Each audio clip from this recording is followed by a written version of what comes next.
क्या भाई, एक ही क्लाइंट से सिर्फ एक ही पॉलिसी आप निकाल पाते हैं? आज इस वीडियो में मैं आपको वो तरीका बताने वाला हूं कि आप एक क्लाइंट के पास जाएंगे, वो एक क्लाइंट आपको एक पॉलिसी नहीं, वो 3 पॉलिसी आपको देगा।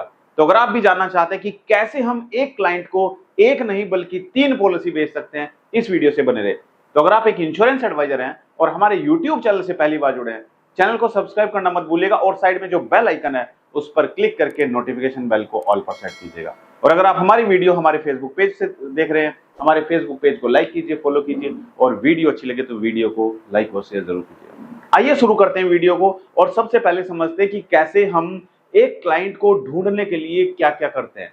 दोस्तों, आप जो भी क्लाइंट जिससे भी आप मिलने जाते हो, ये क्लाइंट आपको सिर्फ आज ही नहीं मिला है, एक दिन में नहीं मिला है। इस क्लाइंट के लिए आपने हो सकता है 3 महीने, 6 महीने या 1 साल तक इसको कॉल किया हो, इसको फॉलो अप किया हो।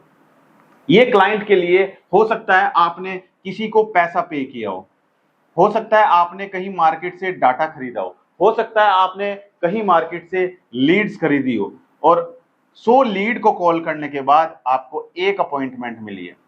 अब सोचिए दोस्तों, ये जो अपॉइंटमेंट आपको मिली है, ये अपॉइंटमेंट आपके पूरे साल की मेहनत है। और अगर आप इस अपॉइंटमेंट के पास जब जाएंगे, इससे मिलेंगे और इसको जाकर आप सिर्फ एक पॉलिसी बेचकर आएंगे, तो दोस्तों आप अपना बिजनेस कहीं ना कहीं लॉस कर रहे हो, आपका बिजनेस कहीं ना कहीं लॉस में जा रहा है। आपको क्या करना है, इस क्लाइंट को, जो क्लाइंट आपको मिला है, इसको एक पॉलिसी नहीं, इसको आप 3 पॉलिसी बेचेंगे।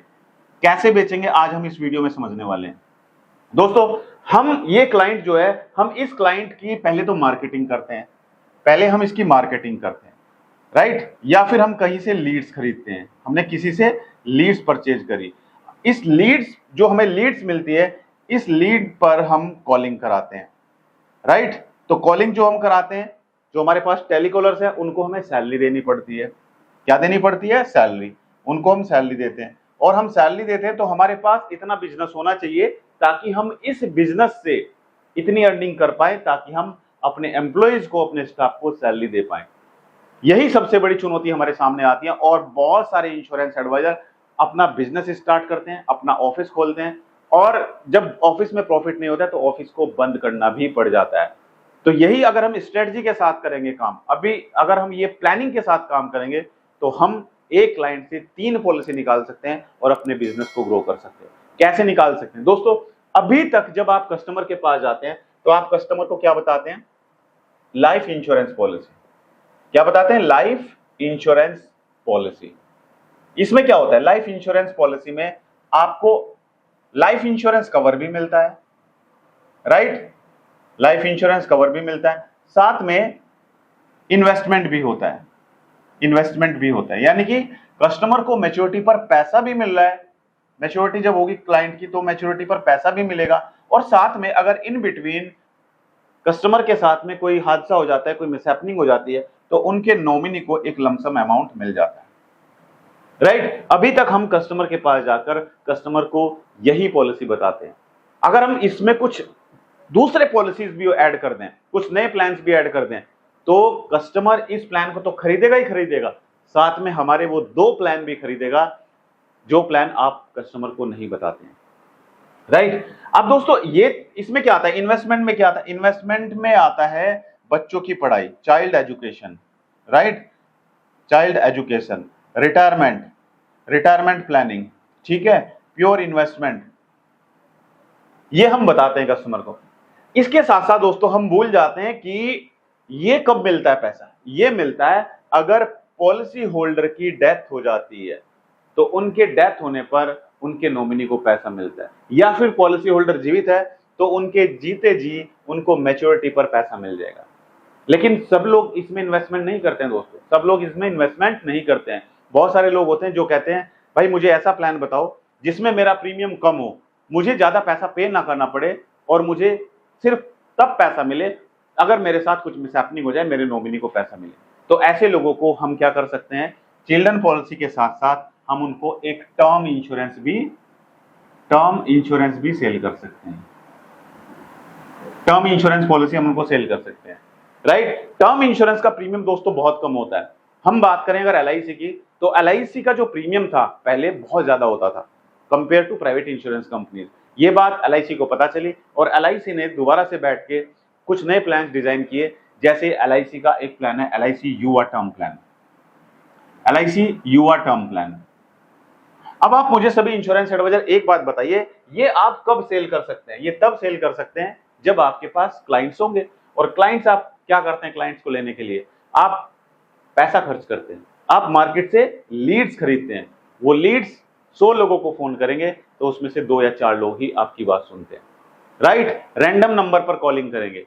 तो इससे बेटर है कि आप खुद की मार्केटिंग खुद करें, आप खुद के डाटा पर कॉल करें और वहां से आप लीड्स जनरेट करें। अगर आपको नहीं पता है कि कैसे हम खुद का डाटा क्रिएट करें, कैसे हम खुद की मार्केटिंग खुद करें ताकि हमें हाई क्वालिटी लीड्स मिले, तो आप कमेंट कर दीजिए, मैं इसके बारे में एक वीडियो बनाऊंगा और आपको सिखाऊंगा कि कैसे आप लीड्स जनरेट कर सकते हैं। आपको बाहर मार्केट से लीड्स खरीदने की जरूरत नहीं होगी, राइट? तो अगर आपके पास आपने कस्टमर को ये पॉलिसी बता दी चिल्ड्रन प्लान, तो आप इसके साथ साथ LIC का युवा टर्म प्लान भी बता सकते हैं। आप किस कंपनी में काम करते हैं? आपके पास सबसे बेस्ट टर्म इंश्योरेंस पॉलिसी कौन सी है? कमेंट करके मुझे जरूर बताइए, राइट? युवा टर्म प्लान 18 साल से 45 साल के लोगों के लिए है, राइट? अगर किसी की एज 45 साल से कम है तो उनको आप युवा टर्म प्लान दे सकते हो। टर्म इंश्योरेंस पॉलिसी में सिर्फ रिस्क कवर होता है, सिर्फ रिस्क कवर होता है। रिस्क कवर का मतलब अगर आपने 1 करोड़ का इंश्योरेंस लिया है, राइट, तो इसके लिए आप प्रीमियम पे करेंगे। लेकिन अगर पॉलिसी मैच्योर हो जाएगी, पॉलिसी होल्डर जीवित है और पॉलिसी मैच्योर होगी, तो मैच्योरिटी पर कोई भी पैसा वापस नहीं मिलेगा, राइट? लेकिन अगर ड्यूरिंग द पॉलिसी टर्म, जैसे मान के चलते हैं 25 साल की पॉलिसी है, अगर 25 साल के बीच में पॉलिसी होल्डर की डेथ हो जाती है तो उनके नॉमिनी को सीधे सीधे 1 करोड़ रुपए मिल जाएगा। आई बात समझ में? ये मिल जाएगा।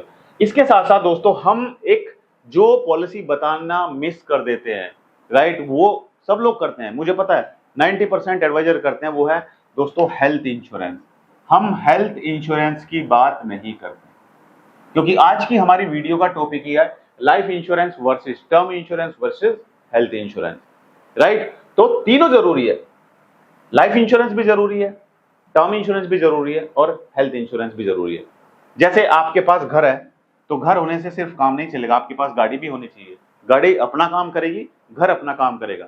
घर में आप रह सकते हो लेकिन अगर कहीं आपको जाना है तो उसके लिए आपके पास गाड़ी होना जरूरी है, राइट? तो टर्म इंश्योरेंस अपना काम करेगा और हेल्थ इंश्योरेंस अपना काम करेगा। यानी कि अगर कोई व्यक्ति बीमार हो जाता है, बीमार होने पर वो हॉस्पिटल में एडमिट होता है, तो हॉस्पिटल में जाके उसको एक कार्ड देना होता है। वो कार्ड जाके हॉस्पिटल में दिखाएंगे तो वहां पर जो जितने दिन भी वो एडमिट रहा है, राइट, जितने भी डॉक्टर के चार्जेस लगे हैं, जितने भी मेडिसिन वगैरह आई है, राइट, जितना भी उसका ट्रीटमेंट चला है, वो सारा कुछ कैशलेस हो जाएगा, उसको कोई भी पैसा पे नहीं करना पड़ेगा। अब मान के चलते हैं एक व्यक्ति ने पूरे साल मेहनत करके 10 लाख रुपए जोड़े, पूरी जिंदगी उसने 35-40 साल की एज हो गई उसकी, 40 साल में उसने 10 लाख रुपए जोड़े अकाउंट में, और उसको कोई बीमारी अटैक कर जाती है, राइट? उसके पास कोई हेल्थ इंश्योरेंस पॉलिसी नहीं है और उसको हॉस्पिटल में एडमिट होना पड़ जाता है और वहां पर हॉस्पिटल बोलता है कि भाई 10 लाख रुपए का खर्च आएगा। तो ये पूरा का पूरा पैसा जो उसकी जमा पूंजी थी वो कहाँ चली गई? बीमारी के इलाज के लिए चली गई। तो क्यों ना हम कम कोई ऐसा हेल्थ इंश्योरेंस पॉलिसी जिसमें हमें प्रीमियम ज्यादा नहीं पे करना पड़ता है, 10-15 हजार रुपए साल में हमें 5 लाख का तक का कवर मिल सकता है। वो डिपेंड करता है कि आपकी एज कितनी है, कितने फैमिली मेंबर्स हैं, उनके ऊपर डिपेंड करता है। तो हेल्थ इंश्योरेंस लेना भी जरूरी है दोस्तों। अगर बीमारी अटैक कर जाती है तो हमारी जमा पूंजी भी खर्च हो सकती है। तो अगर आप कस्टमर को जाके ये तीनों चीजें बताएंगे कि सर लाइफ इंश्योरेंस का पर्पज ये होता है, टर्म इंश्योरेंस का पर्पज ये होता है और हेल्थ इंश्योरेंस का पर्पज ये होता है, तो दोस्तों आप विश्वास कीजिए आपकी एक नहीं आपकी 3 पॉलिसी क्लोज हो सकती है। दोस्तों इस वीडियो में एक डिस्क्लेमर देना चाहूंगा, ये वीडियो सिर्फ एजुकेशनल पर्पज से वीडियो बनाई गई है। अगर आपको कोई भी इन्वेस्टमेंट करनी है तो इन्वेस्टमेंट करने से पहले अपने फाइनेंशियल एडवाइजर से जरूर सलाह लें और पॉलिसी की टर्म एंड कंडीशन को ध्यानपूर्वक पढ़ें। मैं चाहता हूं कि आप सभी इंश्योरेंस एडवाइजर इस साल MDRT COT TOT जरूर करें। मिलते हैं अपनी अगली एक और दिलचस्प वीडियो में, तब तक के लिए thank you so much, good bye.